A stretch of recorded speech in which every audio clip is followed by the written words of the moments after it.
تین اعمال ہے، تین، یہ تین اتنے اہم ترین اعمال ہے ہمارے دین میں کہ ان کا اجر اللہ رب العالمین نے اپنے آپ پہ چھوڑ دیا۔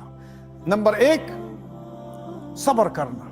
اللہ رب العالمین کا ارشاد ہے سورۃ الزمر آیات نمبر 10 میں، انما یوفی الصابرون اجرهم بغیر حساب، یقیناً کامل صبر کرنے والوں کو ان کا اجر ملے گا بغیر حساب، بے شمار۔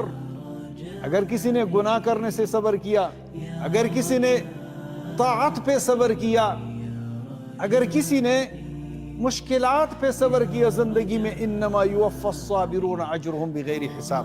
دوسری عبادت جس کا بدلہ اللہ رب العالمین خود دیتا ہے کیا ہے؟ روزہ۔ کیونکہ روزہ جو ہے انسان اور اللہ رب العالمین کے درمیان ایک راز ہے۔ حدیث میں، حدیث قدسی میں رسول اللہ صلی اللہ علیہ وسلم کا ارشاد ہے کہ اللہ تعالیٰ نے فرمایا ہے، الصوم لی وانا اجزی بہ، روزہ میرے لیے ہے اور میں اس کا بدلہ دیتا ہوں۔